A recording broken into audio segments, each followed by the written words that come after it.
사도 바울은 복음을 부끄러워하지 않는다는 고백으로 로마서를 시작했습니다. 그가 복음을 부끄러워하지 않는다고 고백한 이유는 그 복음이 모든 믿는 자에게 구원을 주시는 하나님의 능력이 되기 때문입니다. 복음이 왜 하나님의 능력입니까? 왜 복음이 모든 믿는 자에게 구원을 주시는 능력입니까? 그것은 복음에 나타난 하나님의 의 때문이라고 했습니다. 하나님의 의는 무엇입니까? 그것은 하나님의 성품, 본질로서의 의가 아니라 죄인된 인간을 의롭다 하시기 위해서 하나님의 아들 예수 그리스도께서 성육신하시고 십자가에서 대신 죽으시고 부활하심으로 이루신 의, 획득하신 의로서 우리 인간에게 값없이 선물로 주시는 의라는 것입니다. 복음에는 이 하나님의 의가 나타나 모든 믿는 자를 구원하시는 능력이 되기 때문에 이 복음을 나는 부끄러워하지 않는다고 고백했습니다. 이것이 로마서 전체의 주제요, 성경 전체의 핵심 내용입니다. 로마서 1장 1절에서 17절까지의 내용이 로마서 서론이고, 이제 로마서 3장 21절에 가보면 다시 하나님의 의를 설명하기 시작합니다. 이제 율법 외에 하나님의 한 의가 나타났으니 라고 하며 1장 16절 17절에서 설명했던 하나님의 의를 다시 3장 21절부터 설명해 가기 시작합니다. 그러므로 오늘 본문 1장 18절부터 3장 20절까지의 내용은 그 중간에 무엇인가를 설명하기 위하여 삽입된 말씀들입니다. 그것은 바로 인간에게 왜 하나님의 의가 필요한가를 설명하는 것입니다. 복음에 나타난 하나님의 의가 왜 인간에게 필요한가? 왜 하나님은 예수 그리스도를 통해서 죄인된 인간을 값없이 의롭다 하심으로 구원하시기로 작정하셨는가? 왜 인간 스스로에게는 의가 없으며 더딥혀 주셔야 하는 하나님의 의가 필요한가를 설명하는 내용이 바로 이 중간의 말씀들입니다. 그 대답은 한마디로 하나님의 진노입니다. 인간의 불의함에 대하여 하나님의 진노가 있다는 것입니다. 그래서 앞으로 오늘부터 시작을 해서 몇 주간 내 말씀은 하나님의 진노에 대한 말씀입니다. 이제 각오하고 몇 주 오셔야 됩니다. 복음은 우리에게 기쁜 소식을 전하기 전에 먼저 나쁜 소식을 전합니다. 굿뉴스이기 전에 먼저 배드뉴스를 전합니다. 그것은 인간의 불의함에 대하여 하나님의 진노가 있다는 것입니다. 사람들은 하나님의 사랑에 대하여 말하면 고개를 끄덕이며 받아들입니다. 그러나 하나님의 진노를 말하기 시작하면 거부하며 받아들이지 않습니다. 하나님의 사랑에 대해서는 받아들일 마음이 있지만 하나님의 진노에 대해서는 받아들일 마음이 없는 것이죠. 그러나 그것은 병을 진단하지 않고 고치겠다고 생각하는 것과 마찬가지입니다.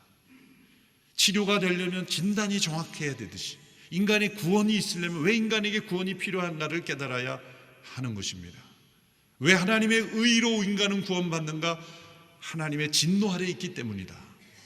그러므로 복음에서 하나님의 진노를 떼어내는 것은 복음을 무너뜨리는 것입니다. 하나님은 사랑의 하나님이시며 동시에 진노하시는 하나님이십니다. 이 하나님의 진노에 대해서 칼바르트라는 신학자는 이렇게 설명했습니다. 하나님의 진노는 우리가 심판자를 사랑하지 않는 한 반드시 맞이하게 되는 심판이며 우리가 문제를 문제로 이해하지 못하는 한 언제나 그대로 남아있는 삶의 문제이다. 우리가 심판자를 사랑하지 않게 된다면 반드시 받게 될 심판이라는 거죠.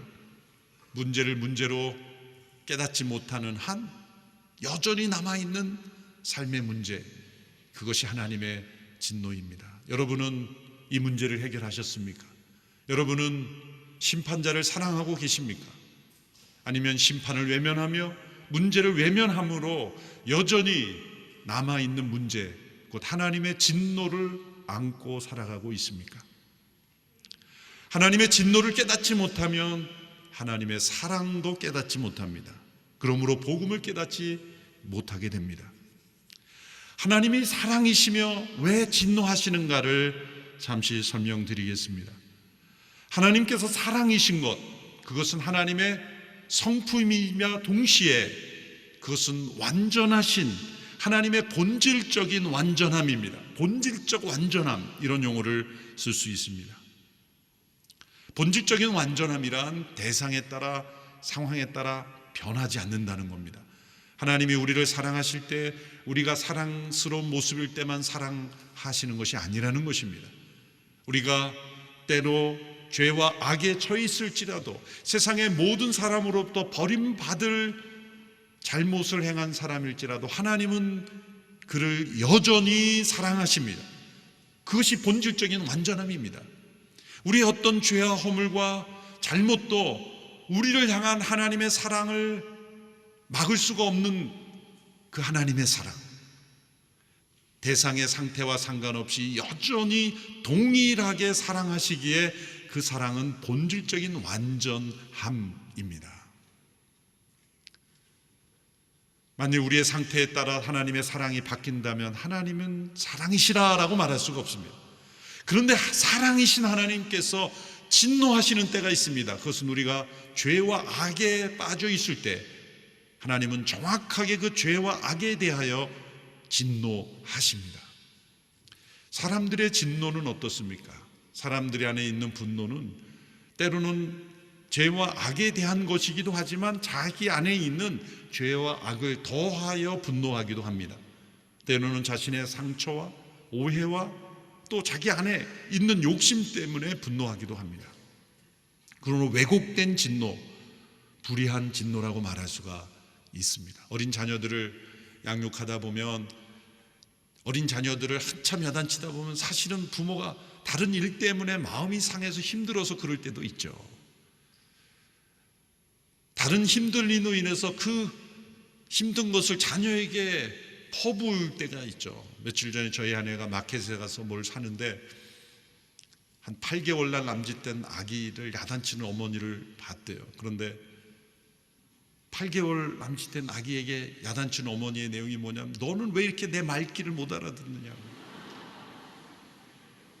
사실은 아이가 말귀를 못 알아듣는 게 당연한 때인데 말귀를 못 알아들어서 힘든 게 아니라 사실은 다른 것 때문에 힘든 거죠. 다른 게 양육이 너무 힘들고 다른 힘들이 되면서 분노가 일어나서 아이에게 표출된 것 아닙니까? 직장에서 상사가 하급 직원들에게 막 화를 내는데 가만히 보면 하급 직원한테 그렇게 화낼 일이 아닌데 저렇게 화내는 거 보면 집안의 또 다른 분에게서 스트레스를 받고 회사에 와서 스트레스를 푸는 경우도 있는 거예요. 이렇게 인간의 진노는 온전하다고 볼 수 없는, 그 안에 무엇인가 때가 끼어 있는 오염된 진노일 가능성이 많습니다. 우리 하나님의 진노는 그런 진노가 아닙니다. 본질적으로 완전하신 하나님의 사랑이신데 왜 하나님이 진노하실까? 그것은 우리의 죄와 악에 대하여만 진노하시는 것입니다. 존 스토트가 이 문제에 대해서 잘 정리된 문장을 남겼습니다. 죄에 맞서는 하나님의 진노는 어떤 명백한 이유도 없이 이성을 잃고 폭발하신다는 것을 의미하지 않는다. 그분의 진노는 수수께끼 같거나 비이성적이지 않다. 그분의 진노는 예측할 수 없는 것이 아니라 오히려 언제나 예측이 가능하다. 왜냐하면 악에 의해, 그리고 오직 악에 의해서만 유발되기 때문이다. 하나님의 진노는 예측 가능합니다. 철저히 이성적입니다. 왜냐하면 오직 악에 의해서만 유발되기 때문이다. 그러므로 본질적으로 완전하신 하나님의 사랑이신 분이 왜 진노하십니까? 우리를 사랑하시기 때문에 진노하는 겁니다. 로마서 12장 9절의 말씀에 사랑에는 거짓이 없어야 합니다. 악한 것을 미워하고 선한 것을 붙드십시오. 진정한 사랑은 거짓이 없으며 악을 미워하는 것이 진정한 사랑이기에 우리 안에 있는 악을 미워하시기에 하나님이 진노하시는 겁니다. 그러므로 사랑의 하나님이 진노하시는 것입니다. 만일 하나님이 우리의 죄와 악에 대해서 전혀 진노하시지 않는다면 그분은 사랑이 아니십니다. 진정한 사랑은 사랑하는 대상이 악에 머물러 있는 것을 원치 않기 때문이에요. 그 악을 제거하려고 성경에 보면 소멸하시는 불과 같이 맹렬히 불태우시는 하나님처럼 불은 순수하지 못한 것을 다 태워버리는 거죠. 불은 가장 순수한 물질이죠. 물처럼. 그래서 고대 철학자들은 물, 불 이런 것들을 가장 원인 물질로 그렇게 여겼죠. 불은 가장 순수합니다. 그러므로 순수하지 못한 것은 다 태워버리는 것이죠. 하나님을 왜 소멸하시는 불로 비유했습니까? 하나님의 사랑이 맹렬하신 불처럼 우리 안에 악을 태우시고 우리 안에 더러움을 태우심으로써 우리를 사랑하시는 것입니다. 우리로 하여금 거룩하고 순결하게 하시기 위해서. 그러므로 사랑이신 하나님이 진노하시는 것입니다. 우리 인간 안에 이 하나님의 진노를 일으키는 악의 모습들이 있다는 것입니다. 어떤 모습들이 있을까요? 로마서 1장 18절의 말씀을 함께 읽어보겠습니다. 시작. 하나님의 진노가 불의로 진리를 막는 자들의 모든 불경건과 불의에 대해서 하늘로부터 나타납니다. 첫 번째 모습은 불의로 진리를 막는 모습입니다. 인간에게서 하나님의 진노를 일으키는 여러 죄악의 모습들이 이제 30절 이하에 나오는데요, 수십 가지의 죄악들의 모습 이전에 심층적이고 근본적이고 원리적인 문제가 있다는 겁니다. 그것은 인간 안에 있는 불의함이 하나님의 진리를 가로막고 있다는 겁니다. 하나님의 진리를 회방하고 대적하고 그것을 나타나지 못하도록 가로막고 있다는 것입니다. 하나님이 살아계시며 하나님이 사랑하시는 분임을 하나님은 이 세상에 분명히 나타내셨다고 말씀하고 있습니다. 두 가지 통로로 하나님은 나타내셨습니다. 첫 번째는 인간 안에 하나님이 계심을 나타내셨습니다. 무엇입니까? 인간의 신체가 기묘막측하게 신묘막측하게 정말 놀라운 신비로 창조되었다는 것 플러스 그것 외에도 인간 안에 있는 그 무엇이 있습니다. 오늘 본문 1장 19절의 말씀을 보십시오. 이는 하나님을 알만한 것이 그들 가운데 분명히 드러나 있기 때문입니다. 하나님께서 그들에게 그것을 명백히 보여주셨습니다. 그들 가운데 인간 안에 있는 것, 이거 무엇입니까? 그것은 인간의 신체 메커니즘을 보면 정말 신비로운 회복의 능력이 있고 자기 치료의 능력이 있고 방어의 능력이 있고 이 모든 것이 원활하게 움직여지는 것을 보면 너무나 신비로운 것이죠. 우연히 모든 인간의 신체가 만들어졌다라고 도저히 말할 수가 없습니다. 단세포에서 어떻게 하다 보니까 점점 발전하다 보니까 이렇게 복잡한 메커니즘이 완성되었다? 정반대죠. 완전한 지혜를 가지신 창조자가 계심을 증거하는 거예요. 그것만이 아닙니다. 인간에게는 또 다른 특징이 있습니다. 왜냐하면 그런 특징은 다른 동물, 생물들에게도 있죠. 인간 안에 있는 그 무엇이 뭡니까? 그들 가운데 하나님을 알만한 것을 명백히 보여주신 것 바로 인간 안에 있는 도덕 개념이에요. 양심입니다.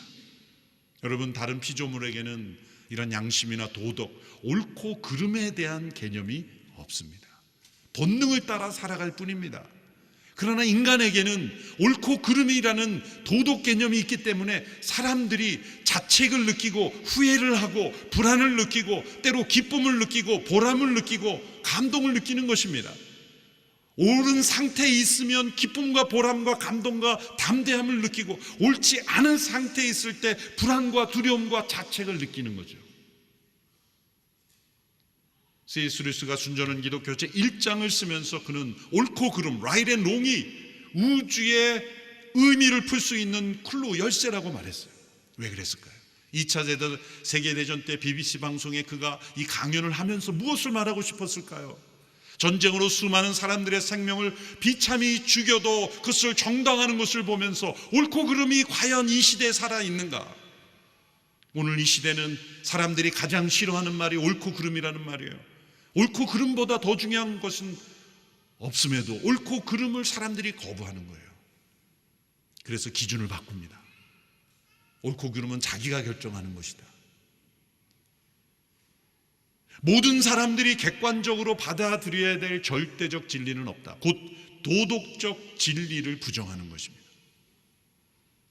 진리는 도덕적 진리와 과학적 진리로 나눠질 수 있죠. 과학적 진리는 있는 만물에 있는 그대로를 관찰하는 겁니다.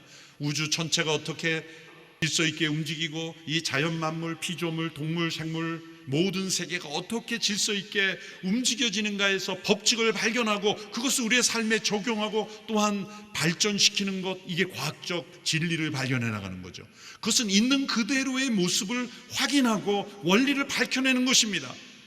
그 과학적 진리가 하지 않는 것이 있습니다. 왜 그렇게 살아가느냐, 무엇을 위해서 그렇게 살아가느냐는 과학적 진리에서는 밝히지 않습니다. 그것은 도덕적 진리입니다. 다른 생물들에게 없는 것이 인간에게 있습니다. 그것이 바로 도덕적 진리 개념이에요. 그래서 인간에게는 비참함이 있는 거예요. 자책감이 있는 겁니다. 불안이 있는 겁니다. 여러분, 아프리카 초원에서 표범이나 이런 호랑이들이 사냥을 할 때 보면, 제가 이 동물 다큐멘터리를 자주 보는 편이에요. 뒤에서 조용히 정말 다가가가지고 가장 근거리에서 덮쳐서 이제 먹죠. 그런데 표범이나 호랑이나 사자가 그렇게 사냥해놓고 내가 너무 비겁하게 사는 거 아닌가? 그렇게 자신을 되돌아보는 동물이 있을까요? 그러나 우리 인간은 비겁하게 그렇게 행동하면 마음에 찜찜함이 있는 거예요. 만약 그런 게 없다면 동물처럼 살아가는 거죠. 다른 사람을 야비하게, 비겁하게, 거짓말로 그런 식으로 살아가면 우리 마음속에는 자책감이 있는 겁니다. 왜 그것이 어디서 오는 것일까요? 도덕 개념이 인간에게는 있기 때문이에요. 다른 동물들은 비참함을 느끼지 않습니다. 사막의 낙타가 나는 왜 낙타로 태어나서 이렇게 떼양볕을 걸어야 되는가? 그런 인식을 가지지 않습니다. 그러나 인간은 나는 왜 이런 상황인가? 라는 비참함을 느끼는 것이 파스칼은 팡세에서 그렇게 인간은 위대한 존재라는 것을 도리어 증명하는 것이다. 우리가 올바른 상태에 있을 때 우리는 담대하게 되고 기쁘게 되고 확신을 가지게 되지만 옳지 않은 상태에 있을 때는 우리가 불안하게 되고 두려워하게 되고 비참함을 느끼게 된다. 이 도덕 개념은 어디서 온 겁니까? 가르쳐 주는 겁니까? 교육을 통해서 얻어지는 겁니까? 어떤 문화적인 본능입니까? 아니죠. 이것은 우리를 창조하신 분이 선하신 분이며 의로우신 분이며 사랑이신 분임을 증거하는 겁니다. 우리 인간이 가장 언제 행복합니까? 사랑하고 사랑받을 때, 누군가를 도울 때, 누군가를 섬길 때, 누군가에게 사랑을 베풀어 주실 때 인간은 가장 행복합니까? 왜 그럽니까? 우리를 창조하신 하나님이 사랑이신 하나님이시기 때문이에요. 그러므로 이 도덕적 진리가 있습니다. 또한 과학적 진리는 있습니다. 그것은 1장 20절에 그분이 만드신 만물을 통해 명백히 보여 알게 된다 그랬습니다. 그분의 영원하신 능력과 신성이 그분이 만드신 만물을 통해 명백히 보여 알게 된다. 이렇게 인간 안에 있는 도덕적 진리, 그리고 만물 안에 나타난 과학적 진리를 통해 하나님께서 계심을 명백히 보여주시지만 인간은 불의로 진리를 막는다는 거예요. 오늘 이 시대에 가장 사람들이 싫어하는 단어가 진리입니다. 모든 대학의 표마다 베리타스라는 진리라는 라틴어를 다 써붙여놨지만 사람들은 진리라는 말을 싫어합니다. 내가 따라야 될 진리는 없다. 이 포스트 모더니즘의 세계관의 핵심 명제는 무엇입니까?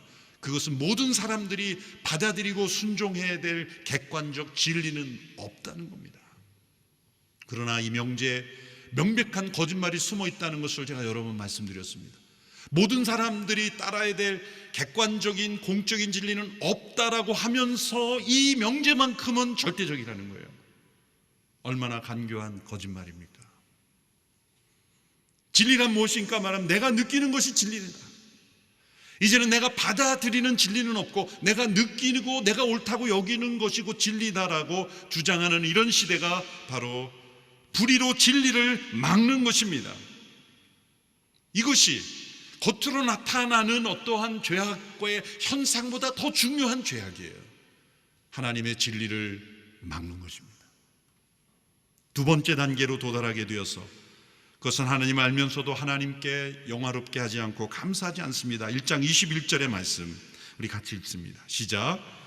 그들은 하나님을 알면서도 하나님을 영화롭게 하지도 않고 감사하지도 않습니다. 그들의 생각이 허망해졌고 그들의 어리석은 마음은 어두워졌습니다. 불의로 진리를 막게 되면 어떻게 됩니까? 인간의 마땅한 본분을 지키지 않게 됩니다. 하나님을 알면서도 하나님을 영화롭게 하지 않고 감사하지 않게 됩니다. 경배하지 않게 됩니다. 그 결과 생각이 허망해지고 어리석어지고 마음이 어두워지는 것입니다. 여기서 하나님을 알면서도 라고 할 때 하나님을 안다는 것은 우리가 하나님을 다 안다는 게 아니라 우리가 알 수 없는 하나님이라는 것을 안다는 거예요. 여러분 집에 반려견이 함께 있을지 모르지만 그 반려견이 여러분과 함께 살지만 인간을 다 압니까? 모르죠. 개미의 세계가 어떻게 인간의 세계를 알 수 있겠습니까? 우리가 어떻게 하나님의 세계를 다 알 수 있겠습니까? 모른다는 것을 아는 것이 하나님을 아는 것입니다. 그러면 우리가 다 알 수 없는 하나님은 어떻게 됩니까? 경배하는 것입니다. 경외하는 것입니다. 따르는 것입니다. 그분께 영광 올려드리는 것입니다. 그분께 감사하는 것입니다. 근데 그것을 하지 않는 이유가 뭡니까? 불의로 진리를 막고 있기 때문에, 하나님이 나타내신 계시 진리를 받아들이지 않기에 하나님께 영광 올려드리잖아요. 왜 잠언 말씀에 하나님을 경외하는 것이 지혜의 근본이라고 말씀합니까? 하나님을 경외하고 하나님께 경배하는, 감사하는 영혼은 밝아지기 때문입니다. 하나님이 지혜를 주시기 때문이죠. 그러나 그렇지 않은 영혼은 점점 어리석어집니다. 그리고 어두워집니다. 그리고 허망해집니다. 마땅히 우리가 하나님을 예배하지 않을 때 우리는 중립 상태에 있는 것이 아닙니다. 팀 켈러 목사님이 여기에 대해서 좋은 문장을 잘 남기셨어요. 인간의 마음은 종교적으로 중립적인 진공 상태가 아니다. 무엇인가를 숭배해야 한다. 우리는 창조주를 경배하도록 만들어졌기 때문에 그분을 거부하면 그 대신 다른 무엇인가를 경배하게 되어 있다. 우리는 목적이 있는 피조물이기에 무엇인가를 위해 살아야 하기 때문이다. 그러므로 우리가 창조주 하나님을 경배하고 그분을 영화롭게 하고 감사치 않으면 세 번째 단계가 찾아오는 것입니다. 그것이 바로 우상을 숭배하는 거예요. 오늘 본문 22절 23절의 말씀을 함께 읽겠습니다. 시작. 그들은 스스로 지혜롭다고 하지만 미련하게 돼 썩지 않는 하나님의 영광을 썩어질 사람이나 새나 짐승이나 기어다니는 동물의 우상으로 바꿨습니다. 불의로 진리를 막는 자들은 하나님을 영화롭게 하지 않고 감사하지 않고 그 마음이 어두워져서 결국은 우상을 숭배하게 돼. 이게 타락의 모습들이에요. 하나님의 진리를 받아들이고 하나님과 동행하며 살 수 있는 인간이 진리를 막자, 하나님을 영화롭게 하지 않고 감사하지 않자 점점점 추락하면서 이 피조물을 우상으로 만들어서 섬기는 데까지 떨어진다는 겁니다. 여러분, 다른 피조물들은 죄의 영향력 안에 있지만 양육강식이 더 강해진 것 그 정도입니다. 본능이 더 강화돼서 양육강식의 세계가 더 강화된 것 뿐입니다. 그런데 인간은 양육강식 정도가 아닙니다. 새나 짐승이나 기어다니는 동물의 우상을 아이콘으로 만들어서 우상을 섬기는 데까지 떨어지는 겁니다. 여러분, 수많은 종교나 이런 문화 속에 보면 여러 가지 아이콘을 만들고 그것을 신적으로 섬기고 거기에 절하는 것, 그것은 너무나 영광스러운 인간의 존엄성을 스스로 땅에 떨어뜨리는 겁니다. 이런 21세기 과학 문명의 시대에도 최첨단 기술 연구소를 만들어 놓고 그 앞에 그 기술이 잘 연구되고 해달라고 돼지 머리를 잘라놓고 절하는 모습, 그것이 과연 이성적일까요? 왜 그런 마음이 일어나는 것일까요? 마땅히 의지해야 될 천지를 창조하신, 나를 창조하신, 인간을 창조하신, 인간이 다 이해할 수 없고 측량할 수 없는 광대하신 하나님께 드려야 될 그 경배를 드리지 않으니까 어두워지고 어리석어지니까 인간보다 못한 피조물을 머리를 잘라놓고 나무에다가 절을 하고 돌에다가 돌을 쌓고 절하는 거예요. 바다를 보고 빌고 나무에다가 절을 하고 피조물을 섬기는 우스운, 인간 이하에 있는 인간보다 못한 존재를 인간이 섬기는 이 어리석은 모습이 바로 우상의 숭배의 모습이죠. 타락의 모습입니다. 여러분, 어떤 동물들이 또 다른 아이콘을 만들어 놓고 우리를 다스리는 신이라고 전하는 거 있습니까? 오직 인간만이 그러한 우상을 만듭니다. 왜일까요? 그것은 인간이 우상을 어떤 아이콘을 만들면 자신이 하나님이 되었다라는 그런 느낌 때문에 만드는 거예요. 진짜 섬기려고 하는 게 아니라 자신이 하나님이 되고 싶은 마음을 충족시키려고 하는 것이죠. 여러분, 인간이 이렇게 불의로 진리를 막고 하나님을 섬기지 않고 예배하지 않을 때 추락하는 모습을 보면 정말 피조물보다 못한 존재로 더 떨어지는 거예요. 원래 값진 것일수록 깨어지면 더 손상이 큰 거예요. 사람이 타락한 모습을 보면 이 피조물보다 더 타락한 모습이에요. 우리가 과식을 하는 사람을 돼지같이 먹는다고 하죠. 돼지가 참 기분 나빠할 말입니다. 왜냐하면 돼지가 먹고 싶은 대로 먹은 다음에 위를 관찰해 봤더니 항상 위가 비어 있다는 거예요. 몇 퍼센트 이상 절대 먹지 않는다는 거예요. 그런데 인간은 위를 채울 뿐만 아니라 식도까지 차오르게 먹어요. 로마 시대에는 먹고 싶은 대로 먹고 파티 때는 먹은 걸 다시 토해내고 또 먹는 그런 일들이 비일비재했다는 거예요. 돼지가 서글픈 얘기입니다. 어떤 동물들이 동성 간의 교미를 하고 동성 간의 연애를 합니까? 없습니다. 일부 동성애 지지자들이 동물들도 그런 것들이 있다는데 전혀 거짓말입니다. 있을 수 없는 일들이 인간에게는 일어나는 거죠. 이렇게 불의로 진리를 막는 사람들에 대하여 하나님의 진노가 나타납니다. 마지막 심판날에 궁극적으로 임할 하나님의 진노가 있고, 우리의 삶 속에 현재 재앙으로 나타난 하나님의 진노가 있고, 세 번째 진노의 모습이 24절 이하에 나타납니다. 그것은 내버려 두심의 진노입니다. 그 죄 가운데 내버려 두시는 것. 1장 24절에 보면 마음의 정욕대로 내버려 두신다고 나와 있습니다. 1장 24절의 말씀이죠. 그러므로 하나님께서는 그들의 마음의 정욕대로 살도록 더러움에 내버려 두시니 그들은 서로의 몸을 욕되게 했습니다. 1장 26절에 보면 하나님께서는 이 때문에 그들을 수치스러운 정욕대로 내버려 두셨습니다. 그리고 여기에는 동성애 문제를 정확하게 지적하십니다. 비정상적인 관계다. 순리를 영리로 바꾸는 것이다. 분명히 말씀하고 있습니다. 남자와 여자, 여자와 남자, 이성 간의 관계를 동성 간의 관계로 바꾸는 것, 이것은 부끄러운 일이요 수치스러운 일이요 하나님의 진노를 만들어내는 일이라고 말씀하고 있습니다. 이 말씀을 어떻게든 다르게 해석하려고 이것은 다른 의미다, 이것은 선천적인 성적 지향대로 하지 않는 것을 오히려 영리로 말하는 것이다. 아닙니다. 여기에 분명히 성을 말하잖아요. 여자와 남자, 남자와 여자, 같은 남자끼리, 같은 여자끼리. 이 명백한 말씀을 어떻게 우리가 외면할 수 있습니까? 실제로 우리나라의 에이즈 환자, 10대 에이즈 환자가 급증하는 것은 동성애 확산과 무관하지 않습니다. 요즘 원숭이 두창이라는 바이러스 WHO에서 처음 발표할 때 뉴스는 분명 남성 간의 관계를 통해 확산되고 있다고 했어요. 언론에서는 비판받을까 봐 꼭 그런 것은 아니다고 말하지만 분명한 발표들이 있습니다.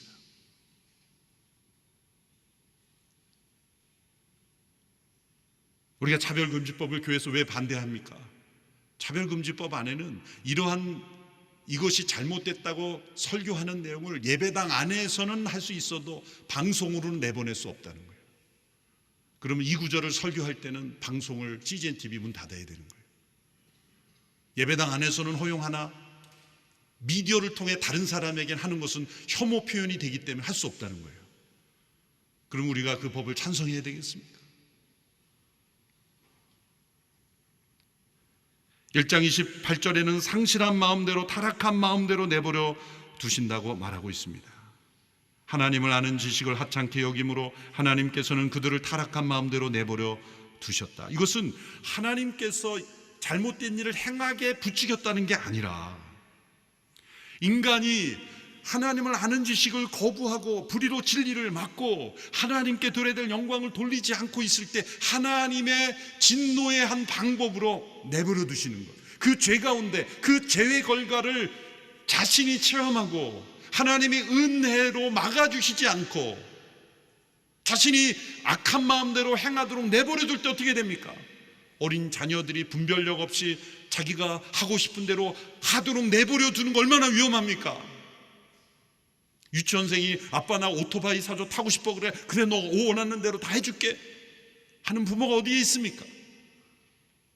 하나님께서 막아주시지 않고 그 마음에 상실한 마음, 타락한 마음, 어두운 마음대로 다 원하는 것을 내버려 둘 때 그 자체가 하나님의 진노요 징벌이라는 것입니다. 이동훈 목사님이 로마서 강해 책에 이런 이야기가 나옵니다. 무신론 철학자 잉거솔이라는 사람이 무신론 강의를 하여 사람들에게 신은 없다라고 그렇게 외치는 강연을 했습니다. 마지막 강의에서 내가 5분간 신을 모욕하고 도전할 텐데, 신을 저주할 텐데, 신이 살아있다면 나를 5분 안에 징벌하시오. 그렇지 않으면 신은 없는 것이요. 그가 5분 동안 신에 대하여 엄청난 모욕과 도전을 했습니다. 5분 동안 아무런 일이 없었습니다. 사람들에게 말합니다. 거보십시오. 신이 살아있다면 이렇게 신을 저주하는 나를 내버려 둘 수 있습니까? 이것이 신이 없다는 증거입니다. 그때 뒤편에 앉아있던 한 어르신이 와서 여보게, 내가 경험한, 내가 섬기는 하나님은 내가 하나님을 거스리고 합당하지 않고 잘못된 일을 행할 때 나를 책망하시고 징계하시는 하나님이시오. 왜냐하면 하나님은 나를 사랑하시고 나를 그냥 내버려 두실 수 없는 자녀이기 때문이요. 오늘 당신의 이 행동에 대하여 만일 하나님이 침묵하시고 그냥 두신다면 당신은 신에게 버림받은 사람일 수도 있어. 하나님께서 인간을 내버려 두심으로 심판하시고 내버려 두심으로 진노하실 수 있다는 것이 얼마나 무서운 말씀입니까? 그렇게 하나님 내버려 두실 때 인간의 마음속에 온갖 죄악들이 30절 이하에서 불의, 추악, 탐욕, 악의, 시기, 살인, 분쟁, 사기, 악독, 비방, 능욕, 교만, 온갖 죄악들이 쏟아져 나옵니다. 장칼뱅이, 인간의 마음은 죄악의 공장과 같다는 말이 여기에서 나오는 거예요. 그 보다 심층적인 문제는 무엇입니까? 불의로 진리를 막는 것, 하나님을 영어롭게 하고 감사하지 않는 것, 그분을 경배하지 않는 것, 그리고 우상을 섬기는 결과 인간은 내버려 두심을 당하여 죄악의 공장이 되어오는 것입니다. 그러므로 우리가 두려워하는 것은 무엇입니까? 하나님이 없다라고 외치는 거짓말에 속아서는 안 됩니다. 하나님의 진노란 것은 기독교가 사람들을 엉걸매기 위해서 두려움을 주어 사람들을 구속하게 만든 개념이다. 두려워할 필요가 없다라는 것은 무신론이 만들어낸 엄청난 거짓말입니다. 죄인된 인간은 하나님의 진노 아래 있음을 깨달아야 하고, 우리는 이렇게 기도해야 합니다. 하나님, 죄인된 우리를 내버려 두지 마소서. 우리 스스로의 의로움은 없습니다. 스스로의 의로움으로 하나님 앞에 설 수 없습니다. 그러므로 우리는 하나님의 의가 필요합니다. 우리 스스로 이 죄를 벗어날 수 없습니다. 우리는 끊임없이 불의로 진리를 막고 있으며 하나님을 영화롭게 하지 않고 있으며 감사치 않고 있으며 우상에 빠져 있으며 이러한 죄악의 포로가 되어 있습니다. 그러니 우리는 값없이 의롭다 하시는 하나님의 의가 필요합니다. 그것을 깨닫고 하나님의 의를 갈망하며 나가는 우리 모두가 되기를 축원합니다. 기도하겠습니다. 하나님 아버지, 우리의 죄악을 긍휼히 여겨주시고 우리를 값없이 의롭다 하시기 위하여 하나님의 아들 예수 그리스도께서 십자가에서 죽으시고 부활하심으로 우리를 의롭다 하시니 감사합니다. 하나님의 의를 갈망하며 하나님의 진노 아래 놓여있는 우리들을 바라보며 십자가 앞에 나아가는 우리 모두가 되게 하여 주시옵소서. 예수님의 이름으로 기도하옵나이다. 아멘.